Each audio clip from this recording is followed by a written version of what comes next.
ठिकाणी भारतातील एकमेव असं व्यक्तिमत्व आहे की त्यांच्यामध्ये जेवढ्या गुरुदावल्या लावल्या जातात तेवढ्या कुठल्याही व्यक्तीला लावल्या जात नाही. सगळ्यात महत्त्वाचं म्हणजे की विश्वरत्न, भारतरत्न, महामानव, बोधिसत्व, कायदेपंडित, भारतीय मसुदा समितीचे अध्यक्ष, माजी कायदेमंत्री, कामगार कल्याण मंत्री, समाजशास्त्रज्ञ, राज्यशास्त्रज्ञ, अर्थशास्त्रज्ञ एवढ्या प्रकारचं त्यांच्या पदव्या लावता येतील. आणि शिक्षणात जर म्हटलं आपण तर आजपर्यंत 32 पदव्या त्यांनी प्राप्त केलेल्या आहेत. त्यांच्या जन्मापासून जर आपण समजा इतिहास पाहिला तर त्यांचा जन्म महू मध्य प्रदेशमध्ये जेव्हा झाला तेव्हा त्यांचे वडील सुभेदार होते ब्रिटिशांच्या त्या छावणीमध्ये.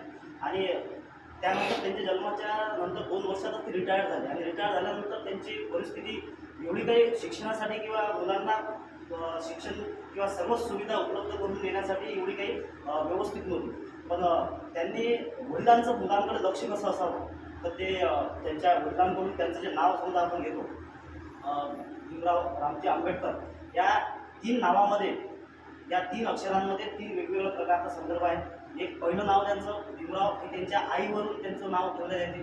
दुसरं त्यांचे वडिलांचं नाव रामजी आणि आंबेडकर हे त्यांचं नाव त्यांचं नसून हे त्यांना शिकवणाऱ्या एका शिक्षकाचं नाव.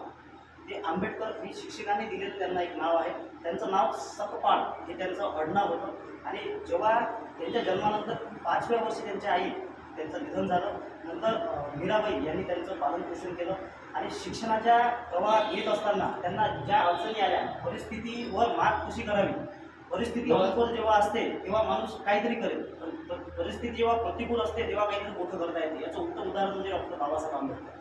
त्यांना शाळेमध्ये बसताना त्यांना दरवाजात किंवा खिडकी जवळ बसवल्या जात होतं. शाळेतल्या मॅटिंग किंवा जे डेस्क बेंच असतील त्याच्यावर त्यांना बसवल्या जात नव्हतं. घरून एक बोरी आणायची, त्या बोरीवर बाहेर बसायचं आणि तिथून शिक्षण घ्यायचं. काही येत असताना सगळ्यात पहिले हात त्यांचा वर राहायचा, पण त्यांना विचारलं जात नव्हतं. आणि त्यांना शाळेतला जो पाण्याचा संचय होता त्या पाण्याचा संचयपाशीसुद्धा त्यांना पाणी प्यायची मुभान होती. तिथला जो पिऊन आहे तो पिऊन यायचा आणि वरून असा पाणी टाकायचा, खाली ओंजळी करायची आणि ते पाणी प्यायचं.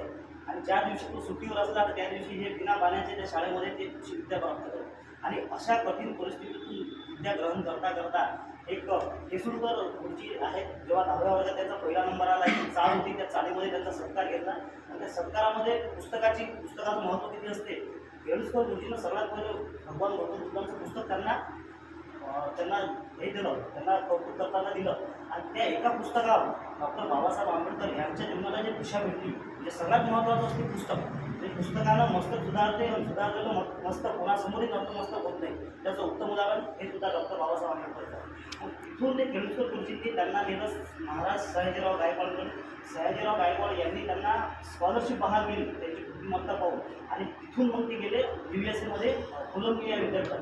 कोलंबिया विद्यापीठामध्ये सयाजीराव गायकवाड महाराजांनी त्यावेळेस त्यांना 25 रुपये एका दिवसाचा खर्च तो देऊ केला.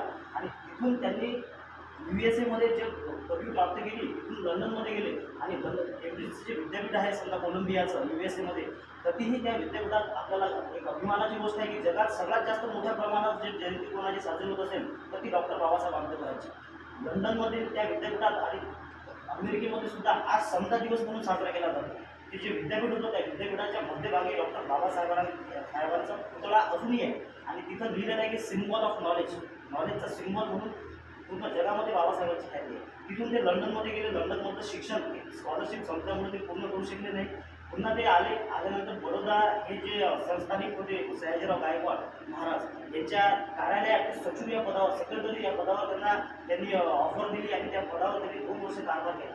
आणि ते करत असताना त्यांना उच्च पद, सेक्रेटरी म्हणजे खूप महत्त्वाचं पद होतं त्यावेळेस.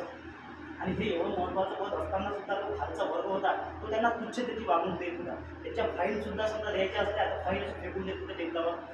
तिथला पिऊनसुद्धा तो पाणी किंवा चहा किंवा यायला कुठलीही गोष्ट तो आणून देत होता.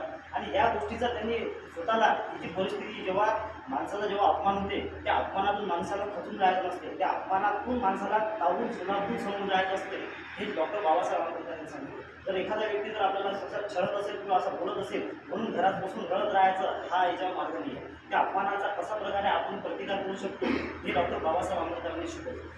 नंतर त्यानंतर त्या बडोद्याच्या त्या संस्थांमध्ये 2 वर्षाचा कारभार करून नंतर डॉक्टर बाबासाहेब आंबेडकर त्यांना जे नोकरी पाहिजे असते ते जसा बंगला, जसा गाडी, जसं आयश आरामातलं जीवन ते जगू शकले असते, तर त्यांनी ते जगलं नाही. तर त्यांचं म्हणणं होतं की मी एकटा सुधारण्यापेक्षा मला संपूर्ण हा समाज